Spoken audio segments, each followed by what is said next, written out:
Now plasma के बारे में हमने पढ़ लिया, अब आएंगे फॉर्म्ड एलिमेंट्स, आरबीसीज, डब्ल्यूबीसीज and platelets. Red blood cells का बॉडी में क्या रोल रहता है? ये गैसेस को ट्रांसपोर्ट करने में हेल्प करता है। ऑक्सीजन की ट्रांसपोर्टेशन, 97% ऑक्सीजन आरबीसीज की हेल्प से ट्रांसपोर्ट हो जाता है। देन 70% ऑफ कार्बन डाइऑक्साइड, हमने पढ़ा था बाइकार्बोनेट की फॉर्म में चलता है प्लाज्मा में। 23% ऑफ कार्बन डाइऑक्साइड आरबीसी में जाता है in the form of carbamino haemoglobin. ये सारे हीमोग्लोबिन रेड ब्लड सेल में ही तो है, तो इसका मतलब RBCs are important for gaseous exchange. RBCs ही नहीं होंगे तो गैसेस एक्सचेंज ही नहीं हो पाएंगी, राइट। आरबीसीज का लाइफ स्पेन कितना होता है? 120 डेज। 120 डेज के बाद इनकी डेथ हो जाती है, तो किधर ये चले जाते हैं? स्प्लीन। स्प्लीन एक ऑर्गन है एब्डोमेन के अंदर, उसको कहते हैं ग्रेवयार्ड ऑफ आरबीसीज, ठीक है। डब्ल्यूबीसीज हो गए, वाइट ब्लड सेल्स, इनका क्या रोल होता है बॉडी में? ये बॉडी के डिफेंस मैकेनिज्म में इंपॉर्टेंट रोल प्ले करते हैं। बॉडी की जो इम्यूनिटी होती है उसमें इनका रोल रहता है। वाइट ब्लड सेल्स में आपके बहुत सारे सेल्स आएंगे, सम विल बी जिनके अंदर आपको ग्रेन्यूल्स मिलेंगे, छोटे छोटे डॉट डॉट लाइक स्ट्रक्चर्स। कुछ टाइप के डब्ल्यूबीसीज ऐसे होंगे जिनमें ग्रेन्यूल्स नहीं दिखेंगे। तो दो कैटेगरी क्या हो जाएगी? ग्रेन्यूलोसाइट्स एंड ए ग्रेन्यूलोसाइट्स, ठीक है। Third category is platelets. Platelet as such cell नहीं है, ये सेल का एक टुकड़ा है। मेगा कैरियोसाइट के जब टुकड़े होते हैं तो उन फ्रेगमेंट्स को प्लेटलेट कहते हैं। प्लेटलेट्स में आप देखोगे न्यूक्लियस नहीं होगा, रेड ब्लड सेल्स में न्यूक्लियस नहीं होगा, डब्ल्यूबीसीज में न्यूक्लियस यस प्रेजेंट रहता है। प्लेटलेट्स का क्या रोल रहता है? ब्लड की क्लॉटिंग में, कोगुलेशन ऑफ ब्लड में इनका रोल रहता है। फॉर्म्ड एलिमेंट्स समझ गए कौन होते हैं, क्या उनका फंक्शन होता है? अभी इधर देखते हैं एनसीईआरटी में क्या लिखा है। इराइथ्रोसाइट्स, बोले इराइथ्रो मीन्स रेड, तो erythrocytes are red blood cells. Leukocytes, leuko means white, तो leukocytes will be white blood cells. Platelets, क्योंकि ये थ्रोम्बस बनाते हैं, क्लॉट बनाते हैं, they are also known as thrombocytes. Thrombocytes, ठीक है। They are collectively called as formed elements. RBC, WBC, platelet, इन्हीं को तो फॉर्म्ड एलिमेंट कहते हैं। अब प्लाज्मा कितना था? 55%, तो फॉर्म्ड एलिमेंट्स कितने होंगे? 100 माइनस 55 कर लो, 45% कंट्रीब्यूशन टू द ब्लड। अब आरबीसीज के बारे में, they are the most abundant of all cells in the blood. Blood में जितने भी सेल्स हैं सबसे ज़्यादा आरबीसीज होते हैं। कितने होते हैं ये? 5.5 मिलियन पर mm³ ऑफ ब्लड। एक mm³ में 5.5 मिलियन आरबीसीज होते हैं। Range, an adult healthy man has on an average 5 से 5 to 5 मिलियन। अगर वेरिएशन पूछेगा मेल्स और फीमेल्स की, तो मेल्स में ये काउंट ज़्यादा रहता है, फीमेल्स में थोड़ा सा कम रहता है। फीमेल्स में क्यों काउंट कम रहता है? क्योंकि मेंस्ट्रुएशन में रेगुलर ब्लड लॉस होता रहता है, उस वजह से फीमेल्स में आरबीसीज का काउंट थोड़ा कम रहता है, ठीक है। न्यूबॉर्न में बात करेंगे तो न्यूबॉर्न में आरबीसी काउंट बहुत ज़्यादा रहता है, okay. RBCs are formed in red bone marrow in the adults. देखो जो बॉडी की लॉन्ग बोन्स होती है ना, उनमें सेंटर में होता है bone marrow, red bone marrow and white bone marrow, दो टाइप्स रहते हैं। अब आरबीसीज किधर फॉर्म होते हैं? रेड बोन मैरो के अंदर, इसको याद रखना है, बोलना नहीं। रेड बोन मैरो के अंदर आरबीसी की फॉर्मेशन होती है, ठीक है, एडल्ट्स के अंदर। फिर जो इंट्रायूटेराइन लाइफ में किधर होती है वो पूछ सकता है। इंट्रायूटेराइन लाइफ में सबसे पहले योक सैक में आरबीसी की फॉर्मेशन होती है, ठीक है। देन उसके बाद जब लीवर बन जाता है तो देन लीवर में आरबीसी की फॉर्मेशन होने लगती है। एंड देन जब फिर बोन मैरो बन जाए एडल्ट्स में, तो रेड बोन मैरो के अंदर आरबीसी फॉर्म होते हैं। RBCs are devoid of nucleus in most of the mammals. Maximum mammals में RBC के अंदर न्यूक्लियस आपको नहीं मिलेगा। और शेप कैसी है इनकी? They are biconcave in shape, कुछ ऐसी शेप होती है RBCs की, बाइकनकेव, समझ रहे हो? Now they have a red colored protein which contains iron. It is a complex protein which is known as hemoglobin, right? Red blood sales के अंदर हीमोग्लोबिन है। हीमोग्लोबिन क्या है? ये एक कॉम्प्लेक्स प्रोटीन है जिसके अंदर आयरन प्रेजेंट है। एक हीमोग्लोबिन मॉलिक्यूल के अंदर 4 आयरन के एटम्स होते हैं एंड एक आयरन एटम एक ऑक्सीजन के साथ बाइंड कर सकता है। इसका मतलब एक हीमोग्लोबिन में 4 आयरन के एटम्स हैं, तो वो 4 ऑक्सीजन के मॉलिक्यूल्स को कैरी कर सकता है एट मैक्स। क्योंकि ये रेड कलर का पिगमेंट है इसलिए आरबीसीज रेड कलर के दिखते हैं और इसलिए उनका नाम रेड ब्लड सेल्स है, hence the colour and name of these cells. A healthy individual has 12 से 16 gram of haemoglobin in every 100 ml of blood. ये हमने लास्ट चैप्टर्स में भी डिस्कस किया है पूरा करके calculation. Every 100 ml of blood has 12 to 16 gram of haemoglobin and 1 gram of haemoglobin carries 1.34 ml of oxygen. So on an average अगर हम 15 ग्राम लेकर चलें, 15 ग्राम ऑफ हीमोग्लोबिन, और 15 ग्राम हीमोग्लोबिन कितने में होगा 100 ml ऑफ ब्लड, तो 100 ml ब्लड में कितना ऑक्सीजन होगा। देखो 1 ग्राम हीमोग्लोबिन इतना ml कैरी करता है, तो 15 ग्राम कितना कैरी करेगा 15 इंटू 1.34, ये आप कैरी कैलकुलेट करोगे तो रफली 20 ml आएगा। तो इसका मतलब 100 ml of blood carries 20 ml of oxygen. Calculation समझ में आई? अगर समझ में आ गई है तो आगे बढ़ जाते हैं। These molecules play a significant role in the transport of respiratory gases। ये मैंने आपको बता दिया, ऑक्सीजन के ट्रांसपोर्ट में ऑक्सी हीमोग्लोबिन बनता है, 97% ऑक्सीजन इसी फॉर्म में कैरी होता है। CO2 की बात करेंगे तो कार्बामिनो हीमोग्लोबिन ये कंपाउंड बनता है एंड रफली 23% CO2 इस फॉर्म में ट्रांसपोर्ट होता है आरबीसीज की मदद से। आरबीसी का एवरेज लाइफ स्पैन 120 दिन का होता है, बोले तो 4 महीने का। इसके बाद क्या होते हैं आरबीसीज मर जाते हैं। किधर डिस्ट्रॉय होते हैं वो स्प्लीन में, तो स्प्लीन का नाम क्या होता है ग्रेवयार्ड ऑफ आरबीसीज। इसके साथ साथ एक और काम समझ लो स्प्लीन का, जब भी कभी बॉडी में ब्लड की रिक्वायरमेंट बढ़ जाती है तो स्प्लीन वो प्रोवाइड कर सकता है, तो इसलिए स्प्लीन को और क्या कहते हैं हम blood bank of RBCs. Spleen is also known as blood bank of RBCs। अगर ये याद नहीं रह रहा है तो graveyard of RBCs you have to remember. ठीक है, RBCs के बारे में पता चल गया, कहाँ ये प्रोड्यूस होते हैं, कितना इनका लाइफ स्पैन होता है, क्या इनका फंक्शन होता है, क्या इसकी कंपोजिशन होती है। Is this clear? Okay, let's move on to WBCs। Leukocytes, these are also known as white blood cells. क्यों कहते हैं? क्योंकि ये कलरलेस होते हैं। कलरलेस क्यों है? क्योंकि इनके अंदर हीमोग्लोबिन नहीं है जो इनको कलर इम्पार्ट करेगा। They are nucleated and are relatively less in number. इनमें न्यूक्लियस प्रेजेंट है, आरबीसीज में न्यूक्लियस नहीं था। आरबीसीज का काउंट कितना था 5 to 5.5 मिलियन पर mm³ of blood. White blood sales इसके कंपैरिजन में बहुत कम होते हैं, 6000 से 8000 पर mm³ of blood. Average is 6000 से 8000 पर mm³ ऑफ ब्लड। ल्यूकोसाइट्स की लाइफ बहुत कम रहती है। आरबीसीज का तो आपने पढ़ा 120 डेज। ल्यूकोसाइट्स में आप पढ़ोगे जो अलग अलग टाइप्स है ना, कुछ का हाफ लाइफ 1 दिन 2 दिन रहेगा, कुछ का 7 डेज रहेगा। Only neutrophils can have a long life but generally short lived होते हैं। ओके, द 2 मेन कैटेगरीज, एक होंगे ग्रैन्यूल्स वाले, दूसरे होंगे बिना ग्रैन्यूल्स के। One will be granulocytes, cyte mean cell, other is a granulocytes जिनमें ग्रैन्यूल्स नहीं है। अब ग्रैन्यूलोसाइट्स कौन है और ए ग्रैन्यूलोसाइट्स कौन है? बेंटन देखियो, बेंटन के चेहरे पे थोड़े से पिंपल्स डाल दो तो ग्रैन्यूल्स हो गए बेंटन के ऊपर, तो ग्रैन्यूलोसाइट्स में आपके बेन आ गए। ए ग्रैन्यूलोसाइट्स बचे, फिर उसमें हो जाएंगे लिम्फोसाइट्स एंड मोनोसाइट्स।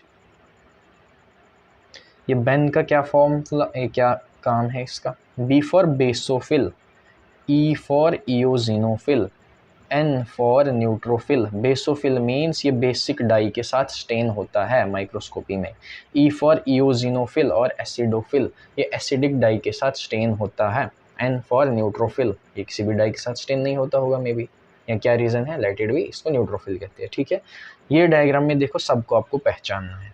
ओके, पहले तो इस डायग्राम में अगर आपको क्वेश्चन में दी जाती है, जो सबसे छोटा सेल आपको दिखेगा ना, जिसका स्मूथ मार्जिन दिख रहा है, रेड कलर का है, राउंड मार्जिन है और छोटा है, वो आपका रेड ब्लड सेल रहेगा।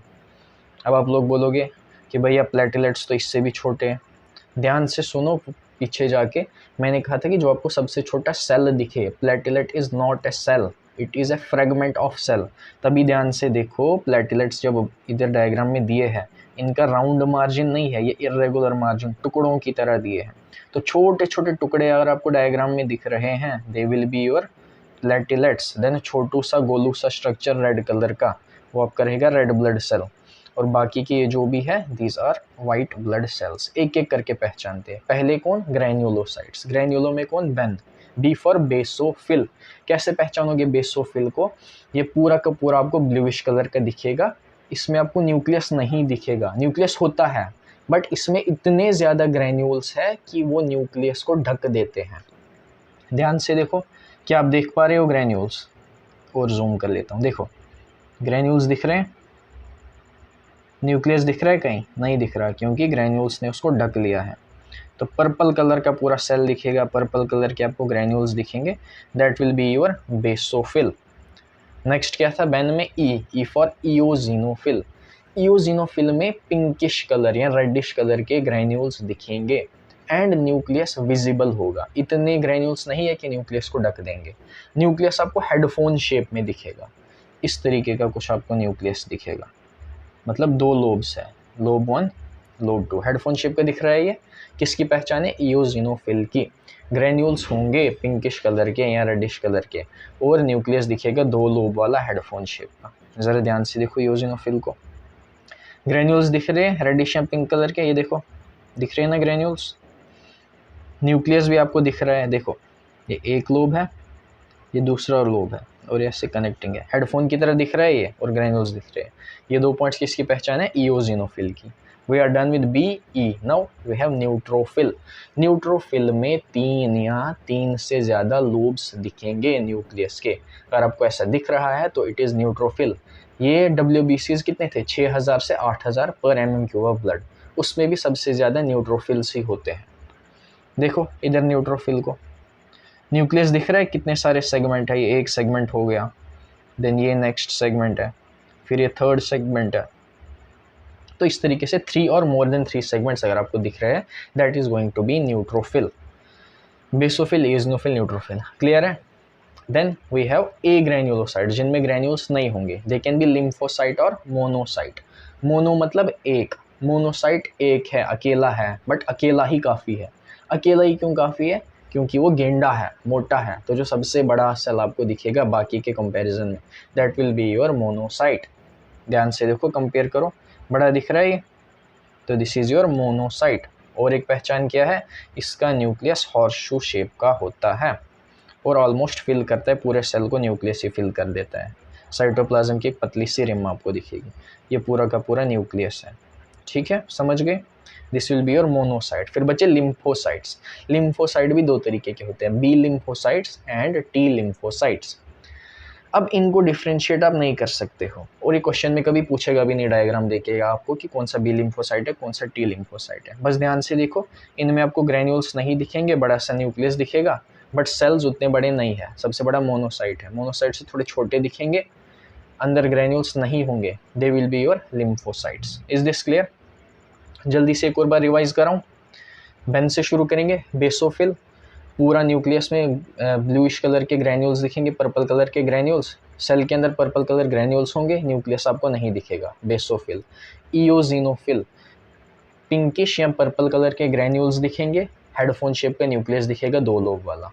देन न्यूट्रोफिल, न्यूक्लियस के अंदर लोब्स दिखेंगे 3 या 3 से ज़्यादा, ये 3 हो गए ग्रैन्युलोसाइट्स। अब agranulocytes, lymphocyte and monocyte. Mono मतलब 1, अकेला ही काफ़ी है। क्यों? क्योंकि गेंडा है, बड़ा सा सेल दिखेगा, हॉर्सशू शेप का न्यूक्लियस दिखेगा, मोनोसाइट। फिर बचे लिम्फोसाइट्स, बिना किसी ग्रैन्यूल का छोटा सा सेल होगा, उसमें ऑलमोस्ट न्यूक्लियस कवर कर रहा होगा सेल को, that will be your lymphocytes. B and T दोनों को डिफ्रेंशिएट आप नहीं कर सकते हो, just remember it is a lymphocyte. Okay, इतना क्लियर हो गया?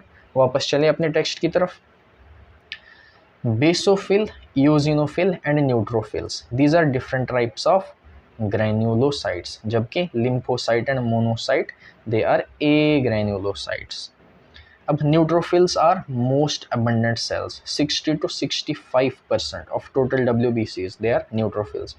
इस चीज़ को आप इधर डायग्राम में लिख भी सकते हो, जल्दी से रिटेन रखने के लिए, जल्दी से रिवाइज करने के लिए। न्यूट्रोफिल्स कितनी है?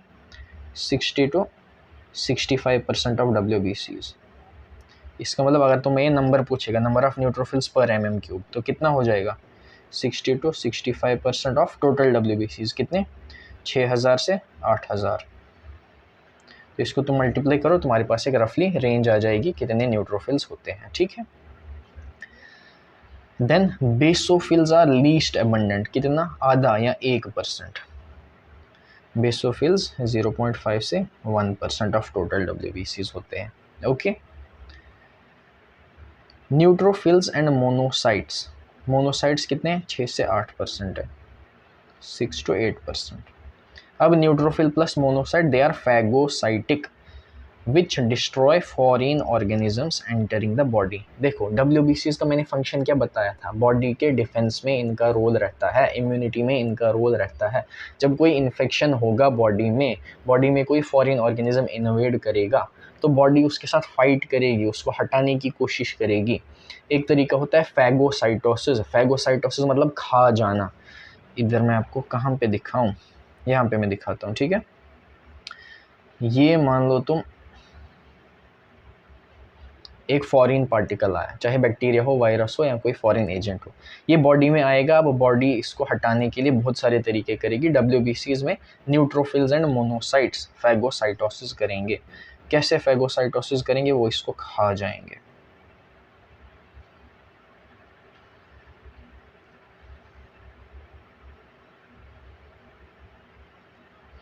अंदर आपका बचे गए, अभी इसको खा लिया तो इसका मूड ख़राब हो गया। ठीक है। और इसको डाइजेस्ट करेंगे। अब ऐसे नहीं खाते, ऑब्वियसली बहुत सारे मैकेनिज्म्स होते हैं, रिसेप्टर होता है, उसका लाइगेंड होता है, बहुत लंबी कहानी है, वो आप सब MBBS में पढ़ोगे। अभी के लिए उतना डेप्थ में जाने की ज़रूरत नहीं है। बस क्या याद रखना है हमें, फैगोसाइटिक सेल्स कौन कौन से हैं, न्यूट्रोफिल है और मोनोसाइट है। अगर आपने कहीं पढ़ा होगा कनेक्टिव टिश्यू वाले चैप्टर में, मोनोसाइट तो ब्लड में है, अगर ये ब्लड से बाहर आ गया, टिश्यू में चला गया, तो इसी का नाम बदल जाता है, इसको हम मैक्रोफेज कहते हैं। ये चीज़ याद रखना। ठीक है। क्या बोल रहा है ये, फैगोसाइटोसिस किसने की, न्यूट्रोफिल्स ने और मोनोसाइट्स ने। फैगोसाइटिक सेल से फॉरेन ऑर्गेनिजम्स को डिस्ट्रॉय करते हैं। बहुत बढ़िया। बेसोफिल के बारे में क्या कहानी है, basophils secrete histamine, serotonin, heparin etcetera and are involve in inflammatory reactions. Body में जब फॉरेन ऑर्गेनिज्म आता है, जब इन्फेक्शन होता है, तो बॉडी उसमें कैसे रिस्पॉन्ड करती है, बाय इन्फ्लेमेशन। इन्फ्लेमेशन में बस स्वेलिंग नहीं होती है, इन्फ्लेमेशन में 5 चीज़ें होती है, र्यूबर, डोलर, कैलर, ट्यूमर एंड फंक्शनलाइसा। अगर कुछ भी समझ नहीं आया होगा वेट करो, मैं समझाता हूँ। याद रहे तो ठीक, नहीं भी रहेगा तो कोई दिक्कत वाली बात नहीं है। अब मान लो आपको मच्छर ने काटा, ठीक है, तो क्या होता है उस एरिया में, इधर अगर मच्छर ने काटा, यहाँ पर थोड़ी सी स्वेलिंग आएगी, रेड हो जाएगा ये एरिया, पेन होगी इस एरिया में, और इस चीज़ का टेम्परेचर थोड़ा बड़ा हुआ होगा। तो पहली चीज़ मैंने क्या बोली थी, rubor, rubor means redness. Then dolor, dolor means pain, pain होगी उस एरिया में। कैलर, कैलर मीन्स हीट, थोड़ा सा वो एरिया गर्म हो जाएगा। ट्यूमर, ट्यूमर मीन्स स्वेलिंग हो जाएगी उस एरिया में। And functio laesa means loss of function, temporarily एक ऑर्गन का हो सकता है। ये साइंस होते हैं इन्फ्लेमेशन के। तो एक्यूट इन्फ्लेमेशन वाली कंडीशंस में कौन रिस्पॉन्सिबल रहता है, कौन इन्वॉल्व रहता है एक्यूट इन्फ्लेमेशन में, बेसोफिल। बेसोफिल से क्या सिक्रेट होता है, हिस्टामीन, हिपैरिन, सेरोटोनिन। हिपैरिन क्या होता है, हिपैरिन हमारी बॉडी में नेचुरल एंटीकोगुलेंट है, खून को ब्लड वेसल के अंदर जमने नहीं देता है ये। Heparin is anticoagulant. हिस्टामीन क्या करता है, हिस्टामीन वेसोडाइलेशन कराता है। सेरोटोनिन भी यही काम कराता है, वेसोडाइलेशन। वेसोडाइलेशन क्यों करानी है, ये मान लो अगर आपकी ब्लड वेसल है, यहाँ पर कोई फॉरेन ऑर्गेनिज्म आएगा, ब्लड वेसल के बगल में जो भी ऑर्गन है, टिश्यू है, वहाँ पर अगर इन्वेजन हुआ, कोई फॉरेन पार्टिकल आया, अब मैंने क्या कहा, WBCs फाइट करेंगे, बट WBCs है किधर, इस वेसल के अंदर। इन्फेक्शन कहाँ हुआ है, यहाँ पे। तो इन WBCs को इस वेसल से बाहर निकल के यहाँ आना है। तो मतलब यहाँ पर हमें ज़्यादा ब्लड फ्लो चाहिए, ज़्यादा ब्लड यहाँ आएगा तो ब्लड जितना ज़्यादा होगा उतने ज़्यादा WBCs होंगे। अब यहाँ पर ज़्यादा ब्लड कैसे आएगा, अगर आप इस पाइप का डायमीटर बढ़ा दो, बढ़ाने को क्या कहते हैं, वेसल को क्या किया, डाइलेट किया, तो वेसोडाइलेशन करानी है हमें उस केस में। वेसोडाइलेशन कौन कराएगा, हिस्टामिन और सेरोटोनिन कराएगा। ये कहाँ से आएंगे, बेसोफिल से आएंगे। क्लियर है, राइट, ये चीज़ अच्छे से याद करना। देन इओजिनोफिल्स का परसेंटेज 2 से 3% होते हैं। Eosinophils 2 to 3%। They resist infection and they are also involve in allergic reaction. जब भी बॉडी में कोई एलर्जी होती है तो उसमें इओजिनोफिल्स इन्वॉल्व होते हैं। एंड पैरासाइटिक इन्फेक्शन अगर कोई हुआ उसमें भी इओजिनोफिल्स इन्वॉल्व होते हैं। ठीक है, साइड में मैं लिख दूं क्या इंपॉर्टेंट चीज़ है। वैसे एनसीईआरटी तो सारी इंपॉर्टेंट है, बस आप किसी पॉइंट को इग्नोर ना करो, छोड़ने दो, उसके लिए मैं साइड में लिख रहा हूँ। Acute inflammation, vasodilation and secretion of histamine, serotonin, heparin, ये सारे किसके काम थे, बेसोफिल के काम थे। देन इओजिनोफिल क्या कर रहा था, इओजिनोफिल पैरासाइटिक इन्फेक्शन में इन्वॉल्व था। पैरासाइटिक इन्फेक्शन और किस में इन्वॉल्व था, एलर्जी में इन्वॉल्व था। तो बेन का बी हो गया, ई हो गया। देन न्यूट्रोफिल, न्यूट्रोफिल और मोनोसाइट साथ में क्या कर रहे थे, फैगोसाइटोसिस कर रहा था ये। अब आगे लिम्फोसाइट्स और मोनोसाइट्स आएंगे। लिम्फोसाइट्स का परसेंटेज 20 से 25%, दोनों का मिला के कितना, 20 to 25%। They are of 2 major types. B lymphocytes, B मतलब उनकी मैच्योरेशन बोन मैरो में होती है। ठीक है, हालांकि बी यहाँ पर it stands for bursa of Fabricius birds, but खैर जाने दो। बी लिम्फोसाइट्स कहाँ मैच्योर होते हैं, बोन मैरो में मैच्योर होते हैं। टी लिम्फोसाइट्स बनते तो बोन मैरो में ही है, बट इनकी मैच्योरेशन थाइमस में होती है। थाइमस एक ग्लैंड है जो यहाँ पर होता है, रेट्रोस्टर्नल। आगे पढ़ेंगे हम, जब हम हार्मोन्स के बारे में पढ़ेंगे एंडोक्राइन सिस्टम में, उधर इसकी डिस्कशन करेंगे। Both B lymphocytes and T lymphocytes are responsible for immune responses of the body. जो आपने पढ़ा होगा एक्टिव इम्यूनिटी, पैसिव इम्यूनिटी, उस सब में यही लिम्फोसाइट्स का रोल रहता है।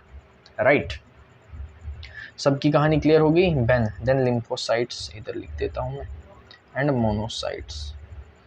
मोनोसाइट्स के बारे में इसने बात नहीं की, उसके बारे में भी यही पॉइंट है कि वो फैगोसाइटोसिस करता है।